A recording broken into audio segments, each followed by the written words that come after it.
குரு வணக்கங்கள். வாழ்க வளமுடன். உலகெங்கிலும் இருக்கக்கூடிய நெக்ஸ்ட் நேயர்களுக்கு எனது அன்பு வணக்கங்கள். சுப்ரஜா சுரேஷ்குமார், டிஎன்ஏ மற்றும் பிரശ്ன ஜோதிடர், கோவையிலிருந்து. இன்னைக்கு நம்ம பார்க்க போறது ஆடி மாத பலன்கள். பொதுவா ஆடி மாதம் அப்படின்னு எடுத்துக்கிட்டீங்கனாலே சுப காரியங்களை தவிர்த்துருவாங்க. முக்கியமா பெரியவங்களோட ஆசீர்வாதங்கள், அவங்களுக்கு செய்யக்கூடிய காரியங்கள், இதன் மூலியமாக பித்தர்களோட ஆசீர்வாதங்கள் கிடைக்கக்கூடிய இந்த மாதம் ஆடி பெருக்கு அப்படிங்கிற ஒரு விசேஷமான ஒரு மாதம். அடுத்ததான் பார்த்தீங்க அப்படின்னா சூரியன் கடகத்தில் வரக்கூடிய ஒரு மாதம், அதுதான் ஆடி மாதம் அப்படின்னு சொல்லுவாங்க. இந்த காலகட்டத்தில் பார்த்தீங்க அப்படின்னா மேஷம்லேருந்து மீனம் வரைக்கும் உங்களுக்கெல்லாம் எப்படி இருக்கும், எப்படி அதெல்லாம் ஹேண்டில் பண்ணும், எது நல்லது எது கெட்டது எல்லாமே நம்ம பார்க்க போகிறோம். யார் யார் திருமணம் செய்யலாம், யாரெல்லாம் உங்களுடைய வாழ்க்கையில் புதுசாக பிஸ்னஸ் பண்ணலாம், வாழ்வில் பரிகாரமாக இருந்தாலும் சரி, கோவில் பரிகாரமாக இருந்தாலும் யாருக்கெல்லாம் ஆப்டாக இருக்கும், இது எல்லாமே நம்ம பார்க்க போகிறோம். அடுத்ததான் பார்த்தீங்கன்னா இந்த உலகளாவிய விஷயங்கள் அப்படின்னு சொல்லக்கூடிய இடத்துல பார்த்தீங்க அப்படின்னா நிதி நிலைகள் சம்பந்தப்பட்ட மாற்றங்கள் நிறையா வரும். ஏன்னா பார்த்தீங்க அப்படின்னா சில கிரக அமைப்புகள் ஆகஸ்ட் 2ஆம் தேதி பார்த்தீங்கன்னா சுக்கிரன் நீசமாகிறார். ஆகஸ்ட் 3ஆம் தேதி செவ்வாய் ரிஷப வீட்டிலேருந்து புதன் வீட்டுக்கு வராரு. அதே மாதிரி பார்த்தீங்க அப்படின்னா புதன் வக்கரத்திலிருந்து வக்கர நிவர்த்தியே தன்னுடைய சொந்த வீட்டுக்கு வராரு. அப்போ சூரியனோட குரு என்ன ஆகுறாரு, சூரியனோட குரு ரொம்ப க்ளோஸாக நெருங்கி வரும்போது குரு அஸ்தங்கம் ஆகுறாரு. ஆல்ரெடி சனி வக்கரம் ஆயிருக்காரு. அப்போ எத்தனை பெரிய மாற்றங்களை நம்ம பார்க்கக்கூடிய இந்த மாதம் ஆடி மாதம். அப்போ என்ன சொல்றது, இப்போ கோல்டு அப்படின்னு எடுத்துக்கிட்டீங்க அப்படின்னா இந்த கோல்டு பார்த்தீங்கன்னா கம்மியாகக்கூடிய ஒரு காலம். அடுத்தது அது அதிசாரம் விலை அப்படி கண்ணா பின்னா நேர போகுது. பட் இப்போ கொஞ்சம் மாற்றங்கள் பார்த்தீங்கன்னா சில பேசிக்கான அந்த ஃப்ளக்சுவேஷன்ஸ் தான் இருக்கும். ஆனால் அது முடிய காலத்தில் நிறைய திடீர்னு பார்த்தீங்க அப்படின்னா வேற லெவலில் இருக்கு. அப்போ யாருக்காவது கோல்டில் இன்வெஸ்ட்மெண்ட் பண்ணுறீங்க அப்படின்னு இந்த காலகட்டம் ரொம்ப நல்லா இருக்கும். அதே மாதிரி செவ்வாய் புதன் செயற்கையா இருக்கும்போது நிதிநிலைகள்ல பார்த்தீங்கன்னா இப்போ ஒன்று சொல்லியிருப்பாங்க, சடனா ஒரு மாற்றத்தை கொடுப்பாங்க. அப்போ அரசு சம்பந்தப்பட்ட விஷயங்கள் பார்த்தீங்க அப்படின்னா தன்னுடைய ஸ்தானத்திலிருந்து சூரியன் விரைய ஸ்தானத்துக்கு இருக்கிறார் இல்லையா. அப்போ அரசு சம்பந்தப்பட்ட விஷயங்கள் நிறைய மாற்றங்கள், அது மூலியமாக நிறைய முதலீடுகள், அரசு நிறைய முதலீடுகள் பண்ண போகுது. இது எல்லாமே பார்த்தீங்கன்னா இந்த காலகட்டத்தில் நமக்கு உலகளாவிய விஷயங்களை நடக்க போகுது. இன்னுமே பார்த்தீங்கன்னா ராகு காற்று ராசியில் தான் இருக்காரு. அப்போ அதற்கான ஒரு விஷயங்கள் பார்த்தீங்கன்னா இம்பேக்ட் இருந்துக்கிட்டே தான் இருக்கும். முக்கியமா இன்னொரு விஷயம் என்ன சொல்லணும் அப்படின்னா, சனி வக்கரமா இருக்கும்போது நிலச்சரிவுகள், நீர் சார்ந்த அழிவுகள், இதெல்லாமே கொஞ்சம் ஜாக்கிரதையா பார்த்துக்கணும். நீ அடுத்தது அந்த காற்று காலம், காற்று அதிவேகமா என்ன சொல்றது, அதன் மூலியமாக மரணங்கள், இழப்புகள் இதெல்லாமே நடக்கும். முடிஞ்ச அளவுக்கு பார்த்தீங்க அப்படின்னா ட்ராவலிங் அப்படிங்கிறதுல கொஞ்சம் தவிர்த்துக்கோங்க. கரெக்டான ஒரு விஷயங்கள்லாம் பிளான் பண்ணி செய்கிறது இந்த காலகட்டத்தில் ரொம்ப நல்லா இருக்கு. மேஷம்லேருந்து மீனம் வரைக்கும் என்ன மாதிரியான பலன்கள் ஆடி மாதத்திற்கு அப்படிங்கிறத பார்த்துடலாம். மீன ராசி மற்றும் லக்னக்காரர்களுக்கு இந்த ஆடி மாத பலன்கள் எப்படி இருக்குன்னு பார்க்கலாம். லக்னத்திலே யார் இருக்காரு, சனி வக்கரமாயிருக்காரு. 12ஆம் இடத்துல யார் இருக்காங்க, ராகு இருக்காங்க. ஸோ 11, 12க்குரிய சனி வக்கரமாயிருக்கும் போது தூக்கம், நிம்மதி எதுவுமே இருக்காது. இதனால என்ன ஆகும் அப்படின்னா குரு 5ஆம் இடத்துல இருந்து என்ன பண்ணியிருப்பாரு, மனசுக்கு பிடிச்சதெல்லாம் சாப்பிட வச்சு நல்லா உடல் பருமனை கொடுத்துருப்பாரு. தேவையில்லாம தொப்பை போடுறது, உடல் பருமன் இந்த மாதிரி இடத்துல கொடுப்பாரு. அப்போ என்ன பண்ணுவீங்க அப்படின்னா நீங்களே நம்ம உடல் நிலைமை இந்த அளவுக்கு மோசமாயிடுச்சு, நம்ம இதுக்கான ஸ்டெப் எடுக்கணும் அப்படின்னு சொல்லிட்டு இந்த காலகட்டத்தில் என்ன பண்ணுவீங்க அப்படின்னா ஸ்டெப் எடுப்பீங்க. அதே மாதிரி பார்த்தீங்க அப்படின்னா வெளிநாடு அப்படின்னு செல்லக்கூடிய நிறைய வாய்ப்புகள் இந்த காலகட்டத்தில் வரப்போகுது. பெரியவர்களோட ஆசீர்வாதங்கள் உங்களுக்கு கிடைக்கும்.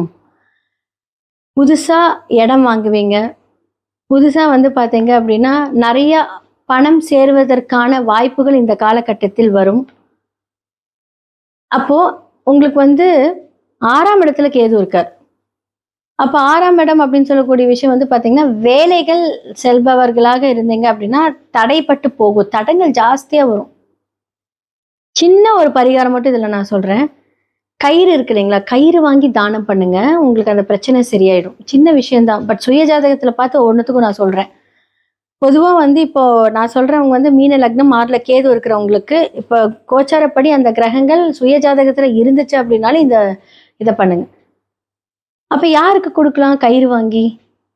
இப்போ 6ஆம் இடம் அப்படின்னு சொல்லக்கூடியது வந்து பார்த்தீங்க அப்படின்னா, கயிறு அப்படிங்கிறது வந்து சும்மா ஒரு தானம். யாருக்காவது வந்து அ துணி கட்டுற இடத்துல ஒரு கயிறு ஹெல்ப் பண்ணுமா, அதுக்கு வந்து கொஞ்சம் வாங்கி கொடுங்க தேவைப்பட்டுச்சுன்னா. சிம்பிள் தான். அப்ப பூஜை சாமானங்களும் கேது தான். அப்ப வீட்ல வந்து யாருக்காவது பூஜை சாமானம் வாங்கணும் அப்படின்னா, ஆன்மீக சம்மந்தப்பட்ட பொருட்களை வாங்கி யாருக்காவது குடுங்க. ரொம்ப சூப்பரா இருப்பீங்க. இந்த காலகட்டத்தில அது எல்லாமே தாண்டி வரும். அப்போ 5ஆம் இடத்தில் அப்படின்னு சொல்லக்கூடிய இடத்துல வந்து சூரியன் 6க்குரிய சூரியன் வந்து 5ஆம் இடத்துக்கு வந்துட்டாரு. குரு அஸ்தங்கம் ஆகுறாரு. லக்னாதிபதி அஸ்தங்கம் ஆகலாமா? அதற்கு தான் இந்த பரிகாரத்தை சொன்னேன். ஏன்னா யார் வீட்ல அதாவது வீடு குடுத்தவர் பிரச்சனை இல்ல. ஆனா அங்க இருக்கக்கூடிய கிரகம் பிரச்சனை. அப்ப இந்த மாதம் வந்து பார்த்தீங்க அப்படின்னா, விநாயகர் வழிபாடெல்லாம் கொஞ்சம் தவிர்த்துக்கோங்க. அப்ப வீடு குடுத்தவர் வந்து 5ஆம் இடத்தில் இருந்து லக்னாதிபதி அஸ்தங்கம் படுத்தும்போது என்ன அப்படின்னா, புதிய முடிவுகள் எடுப்பது தவிர்த்துக்கோங்க. எல்லா ஆசீர்வாதமும் இருக்கு, எல்லாம் நல்லா இருக்கு. ஆனா இந்த மாதத்தில் மட்டும் கொஞ்சம் உங்களுக்கு ஸ்ட்ரெஸ் ஜாஸ்தியாகும். அப்போ உடல் உழைப்பு ஆல்ரெடி சனி அங்க வக்கரமா இருக்காரு அப்படின்னா, வேர்வை சிந்தி உழைக்கணும். நான் சொன்னேன் இல்லையா, வயிறு ஜாஸ்தியாகும், உடல் பருமன் ஜாஸ்தியாகும். அப்ப அது வந்து இளைக்கிறதுக்கு நிறைய வாக்கிங் போங்க. ஃபுட்ட கண்ட்ரோல் பண்ணிக்கோங்க. அப்போ சில தியாகத்தை நீங்களே பண்ணீங்க அப்படின்னா, இந்த கிரகத்தை இயக்கி நீங்க கண்டிப்பா நல்ல பலன்களை அனுபவிக்கலாம். இல்ல நான் வந்து நல்லா சாப்பிடுவேன், இல்ல என்னால எதுவுமே கண்ட்ரோல் பண்ண முடியாது அப்படின்னா, கண்டிப்பா அதற்கான பிரச்சனைகளை நீங்க சந்திப்பீங்க.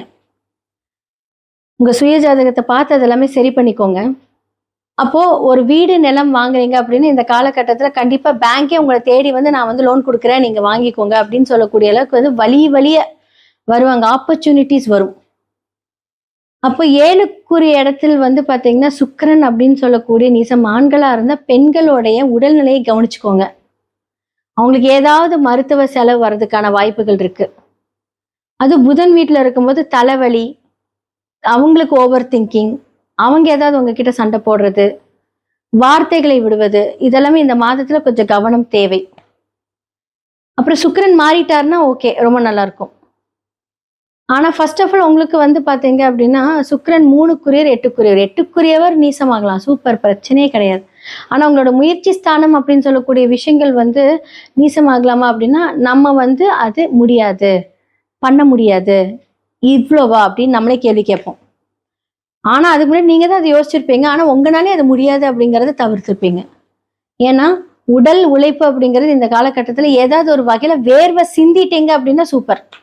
ஏன்னா லக்னத்துல சனி வக்ரமா இருந்தாலும் நிவர்த்தி ஆகிறவரோ சனி இருந்தாலே வேர்வை சிந்தணும், ஹார்ட் ஒர்க் பண்ணணும். ஒன்னா வேலைக்கு போய் ஹார்ட் ஒர்க் பண்ணுங்க, இல்லைன்னா வாக்கிங் போய் வேர்வை சிந்தி ஏதாவது ஒரு வகையில வேர்வை சிந்தணும். அப்போ அந்த காலகட்டத்தில் அந்த கிரகத்தை இயக்கும் போது கண்டிப்பா நமக்கு நல்லது நடக்கும்.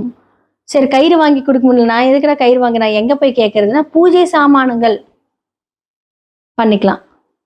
உங்களுடைய ஜாதகத்துல ஒருவேளை அவங்கெல்லாம் வலுத்திருந்தா விநாயகர் கும்பிட்டா கூட சூப்பரா இருக்கும். அது வந்து சுய ஜாதகத்தை பார்க்கணும். இப்ப பெரியவங்களோட ஆசீர்வாதம் இருக்கு, பண வரவுகள், தொழில் வரவுகள் எல்லாமே சூப்பரா இருக்கு. முக்கியமான இந்த ஒரு விஷயத்த மட்டும் டேக் கேர் பண்ணி அதை ஹேண்டில் பண்ணிக்கோங்க. சூப்பரா இருக்க போறீங்க. ஆடி மாத பலன்களா மேஷம்ல இருந்து மீனம் வரைக்கும் ஒவ்வொருத்தருக்கு எப்படி இருக்கும், யார் யார் என்ன பண்ணணும், உலகளாவிய விஷயங்கள்ல என்ன நடக்கும், நம்ம எந்த விஷயத்துல ஜாக்கிரதையா இருக்கணும், யாருக்கெல்லாம் ஃபேவரபிளா இருக்கு அப்படிங்கிறது வந்து நம்ம பார்த்துட்டு வந்தாச்சு. இப்போ இதெல்லாம் நம்ம எப்படி வந்து கன்ஃபார்ம் பண்றது? இதுக்கெல்லாம் பரிகாரம் இருக்கா? எதன் மூலியமாக இந்த பரிகாரத்தை நம்ம வந்து நிவர்த்தி பண்ணிக்கலாம் அப்படின்னா, சுய ஜாதகத்தை பாருங்க. ஏன்னா இப்ப வந்து உங்களுக்கு வந்து பிரச்சனைக்குரிய ஒரு கிரகம் இப்ப வந்து உங்களுக்கு வந்து சனி வந்து உங்களுடைய லக்னத்துக்கு ரொம்ப ஒரு பெரிய பிரச்சனைக்குரியவரா இருக்காரு அப்படின்னா, அவர் வக்ரமா இருக்காருன்னா அது நல்ல பலன்களை மட்டுமே தரும். இப்ப பொது பலன்களை நான் கேட்டு வந்து அச்சச்சோ நமக்கு இப்படி ஆயிருமோன்னு நினைக்காதீங்க. இந்த மாதிரி கிரக அமைப்புகள் இதெல்லாம் நடக்கும். எனக்கு நிறைய பேர் கால் பண்ணுவாங்க. கால் பண்ணும்போது நீங்க சொல்றது அப்படியே என் வாழ்க்கையில் நடக்குது அப்படின்னு சொல்லுவாங்க. ஆனா ஒரு சில பேர் வந்து நீங்க என்ன இப்படி சொல்றீங்க, எனக்கு அந்த மாதிரிலாம் நடக்கல அப்படிம்பாங்க. அப்போ ஒவ்வொருத்தருக்கும் அது பொருந்தும், ஒவ்வொருத்தருக்கு அது பொருந்தாது. அப்போ என்ன பண்ணலாம், சுய ஜாதகத்தை பார்த்து அதை ரெக்டிஃபை பண்ணிக்கோங்க. ஸோ ஜெம்ஸ்டோன்ஸ் மூலியமா நிறைய வைப்ரேஷன்ஸை நம்ம வந்து சரி பண்ணிக்கலாம். நியூமராலஜி மூலியமாக, ஏன்னா பிகாஸ் இதெல்லாமே வந்து நான் சொல்றதுல பெஸ்ட் சொல்யூஷன். வாழ்க்கை ஃபுல்லா உங்களோட வழி நடத்தும். ஒரு சில நேம் சேஞ்சஸா இருக்கட்டும், ஃபோன் நம்பர் சேஞ்சஸா இருக்கட்டும், அப்போ வந்து அந்த நட்சத்திரங்களின் ஆய்வுப்படி அதை நம்ம சரி செய்துக்கிட்டோம் அப்படின்னா வாழ்க்கையில நிறைய மாற்றங்கள், விதியை மதியால் வென்று நிறைய மாற்றங்கள் மூலியமாக நம்மளுடைய வாழ்க்கையிலையும் சரி, தொழிலையும் சரி, வேலைகளிலும் சரி, செய்யக்கூடிய செயல்பாடுகளும் சரி, நம்ம வந்து அந்த முன்னேற்றத்தை பார்க்கலாம். கண்டிப்பா நடக்குங்க. பிளஸ் நம்மளுடைய கடவுள் வழிபாடு கண்டிப்பா நீங்க இவங்களதான் கும்பிடணும் அப்படின்னாலும் நான் சொல்லவே மாட்டேன். உங்களுக்கு பிடிச்ச இஷ்ட தெய்வம், உங்களுடைய குல தெய்வம். சில பேர் வந்து பாத்தீங்க அப்படின்னா மதம் மாறி பார்ப்பீங்க. நிறைய பாத்தீங்க அப்படின்னா எனக்கு கால்ஸ் வருது. அவங்களுக்கெல்லாம் வந்து பாத்தீங்கன்னா உங்களுடைய இஷ்ட தெய்வத்தை வேண்டிக்கோங்க. நிறைய ப்ரே பண்ணுங்க, மேனிஃபெஸ்ட் பண்ணுங்க. உங்களுக்கு ஒரு காரியம் வேணும் அப்படின்னா மேனிஃபெஸ்ட் பண்ணுங்க. வாழ்க்கையில் முன்னேறுவதற்கான குறியீடுகள் நிறைய இருக்கு. அப்போ நீங்க வந்து ஜாதகம் பார்க்கும்போது அடிஷ்னலா வந்து பார்த்தீங்க அப்படின்னா இதெல்லாம் நீங்க சரி செய்துக்கிட்டீங்க அப்படின்னா எவ்வளோ பிரச்சனையா இருந்தாலும் அதுல நம்ம ஃபேஸ் பண்ணி நடக்கக்கூடிய வழிகளை கண்டிப்பா நான் காமிப்பேன். ஸோ கண்டிப்பா நான் சொல்ற இந்த பரிகாரங்கள், இந்த விஷயங்கள் எல்லாம் நம்ம செய்யும்போது நிறைய மாற்றங்கள் வரும்போது நமக்கு புது புது விஷயங்கள் மேல நம்பிக்கை வரும். அப்ப ஜோதிடத்தில் வந்து பார்த்தீங்க அப்படின்னா எல்லாத்துக்குமே சொல்யூஷன் இருக்கு. பிரச்சனை வருது அப்படின்னா அங்க சொல்யூஷன் இருக்கு. அது எப்படி அந்த பாவக ரீதியாக, ராசிகள் ரீதியாக, ஸோ எதுக்கு அதை கரெக்டா வந்து ஆப்டா நம்ம வந்து வாழ்வியல் பரிகாரங்கள் செய்தால், சில பேர் வந்து பாத்தீங்கன்னா கோயிலுக்கே போக மாட்டாங்க. நான் மற்ற மதத்தை சொல்றேன், நான் கோயிலுக்கெல்லாம் போக மாட்டேங்க, நான் இந்த பரிகாரம் அப்படின்னு சொன்னீங்க அப்படின்னா வாழ்வியல் பரிகாரங்கள் மூலியமாக கண்டிப்பா மாத்திக்கலாம். ஸோ வாழ்வியல் பரிகாரம் அப்படின்னா ஒருத்தருக்கு 8ஆம் இடம் பாதிச்சிருக்கு அப்படின்னா அவங்களுக்கு வந்து துப்புரவு தொழிலாளர்கள், கிளீன் பண்றவங்க, அவங்க வந்து பாத்தீங்க அப்படின்னு 9ஓட கனெக்ட் பண்ணாங்கன்னா நான் வந்து கோவில்ல வேலை செய்யறவங்களுக்கு, கிளீன் பண்றவங்களுக்கு உதவி பண்ணுங்க. அந்த கரெக்டா அந்த காம்பினேஷன்ஸ் வந்து ஆட் பண்ணி ஜஸ்ட் ஒரு 100 ருபீஸ், 50 ருபீஸ் சாப்பிட வாங்கி கொடுங்க. இது மூலியமாக உங்களுக்கு தீர்வுகள் வரும். இதைத்தான் வாழ்வியல் பரிகாரம் அப்படின்னு நான் சொல்றேன்.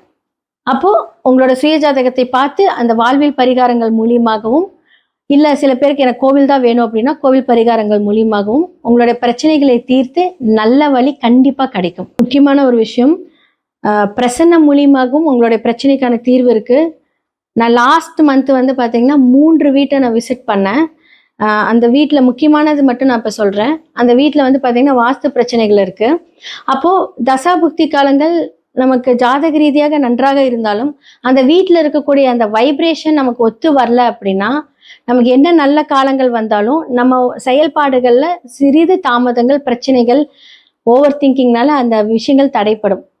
அப்போ வாஸ்துவா இருக்கட்டும், ஜோதிடமா இருக்கட்டும், ஜெம்ஸ்டானா இருக்கட்டும், நியூமராலஜியா இருக்கட்டும், எல்லாமே கலந்து அதற்கான பரிகாரத்தையும் வாழ்வியல் பரிகாரத்தையும் நம்ம செஞ்சிட்டோம் அப்படின்னா சூப்பரா இருக்கும். இதை பத்தி தெரிஞ்சுக்கணும் அப்படின்னா கீழே இருக்கிற நம்பருக்கு கான்டாக்ட் பண்ணி உங்களுடைய டீட்டெயில்ஸ் அனுப்புங்க.